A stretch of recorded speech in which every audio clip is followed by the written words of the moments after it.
name is Dan Devine, D-E-V-I-N-E, Mayor of the City of West Allis. I'm joined by Acting Chief Gary Stryker and Acting Chief Chuck Padgett.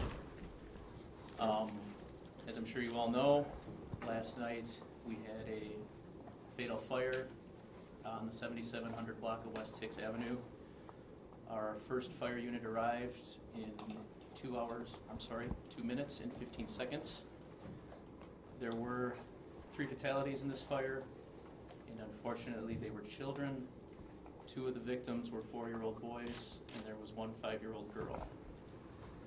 The City of West Allis is mourning this loss of life, and the mourning is intensified by the fact that they were children. Details will come from our fire and police, but we do ask that you recognize that this is currently an ongoing investigation, and the information that we can share at this time is very limited. So I'm going to turn things over right now to Gary Stryker. Hello, I just want to give you some details on the fire response. Like the mayor had stated, our first unit to arrived on scene in 2 minutes and 15 seconds. That was our shift commander. He reported heavy smoke and requested a working still. A working still brought in units from the city of Wauwatosa and the city of Brookfield. The city of Brookfield covered our fire station 3, and Wauwatosa sent an engine company to the fire scene. We also received, eventually as the fire had progressed, we also received mutual aid units from the city of Greenfield and the city of Milwaukee. Milwaukee sent an engine to our Station 2 to cover our Station 2's territory. Our Engine 2 was the next company on scene, following our shift commander. They arrived 14 seconds after our shift commander. They had a response time of 2 minutes and 29 seconds. Our Engine 2 crew made an aggressive interior attack. Additional fire apparatus arrived on scene shortly after our Engine 2. Our personnel continued the fire attack and the primary search of the building. No victims were found during the primary search. Our Engine 1 company reported a large hole in the floor on the second floor, in the second floor bedroom. The hole was at the bedroom entrance, which hampered our rescue efforts. That room is where the victims were eventually found. This was a tough fire to fight. The fire had gotten into the walls, into the attic. We were chasing the fire throughout the building. All crews worked extremely hard. Our personnel, along with the mutual aid companies, there were no ceilings left in the house, no walls on the interior. They did a fine job chasing the fire, getting it under control. Unfortunately, it was a very tragic event. I mean, certainly the outcome that we had hoped we wouldn't have. And at this time, I'd like to turn it over to Police Chief Chuck Padgett. Thank you, Chief. Our officers respond to fire scenes and work traffic, and we're there for that purpose during this fire as well. Once the victims were found, our officers were alerted and contacted our administration, who called in our arson investigators, who work very well with alcohol, tobacco, and firearm, and the Division of Criminal Investigation for the state of Wisconsin on fires such as this or situations such as this. And they're currently working together to try to determine the exact circumstances of this incident and the cause and origin of the fire. The 3 victims are currently with the Milwaukee County Medical Examiner, and they are attempting to determine the exact cause and manner of death.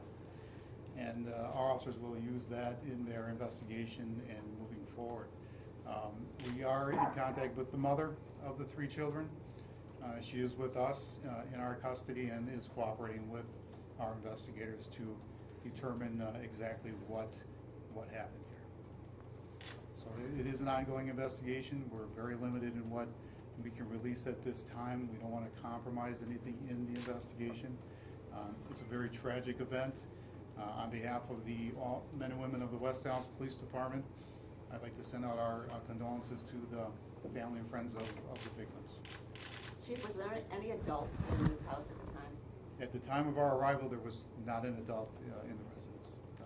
You say the mother is in custody. Has she been in custody since last night and continues to be in your custody? Yes. So we can assume, you mean she's been arrested in this, right? Yes, she's in custody for the investigation, and yes, Are there pending charges? we're still investigating, so we don't know where it's going to go at this point in time. Chief, do you know if there was anyone else in the home at all that wasn't an adult, another child? It was the 3 children that I'm aware of. Okay. Any And are working they smoke siblings detectors? Any working smoke detectors? I believe there were 2, but what I'm going to have to do right now is I'll take 2 additional questions, and I don't want to keep repeating the same thing, and I don't want to get into ongoing investigations, so if there's 2 additional, and then I'll have to cut it off. I just didn't want to assume that they were siblings. Are they siblings? Yes. Thank you. Can you tell us why the federal agents got involved? We, our officers, arson investigators work very well hand in hand with the federal ATF and other federal agencies on a variety of different things. They have great expertise in this area. They have resources that they can help us out with, and they work very well together. They know one another, and it works out very well, and we're able to come to the best conclusion when we do that. So we often will ask for their assistance and work together with them, both state and federal. So that's why we do that. It's something we do. So is that kind of a standard thing in this case? Then, or? It is for us, yes. We will. Do you suspect any foul play here? We're investigating the entire situation, so we don't know. It's too early for me to comment on that. So at that, I'll have to stop the questions. And thank you very much. I appreciate it. I do have an additional press release that I added on that I didn't email out that I'll have available for you to take with you too. Thank you. Can the fire chief answer another question? This is the second incident in which children died in recent weeks in a house fire in West Dallas. Is there something that people should know here? Is there something that your department's going through that people should know about? In the first instance, there weren't any working smoke detectors, which that's always an extremely important message to get out. In this instance, there were smoke detectors in the house on both the first and second floor, and they were working, and unfortunately, it was still a tragic event.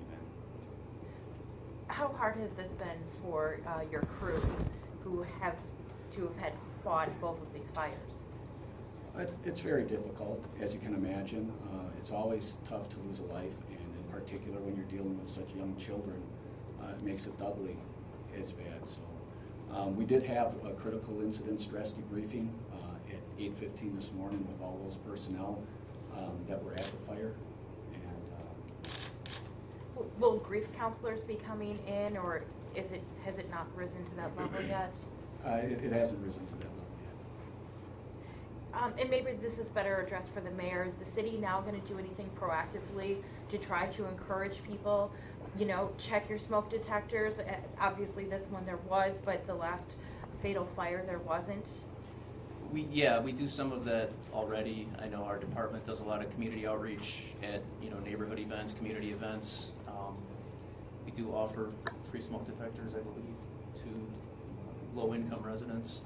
I know my daughter and son in the West Dallas schools have commented on the Survive Alive and the tactics that they've encountered and they've learned, and they bring it home and they're aware. So there's always, as much as you do, you can always do more.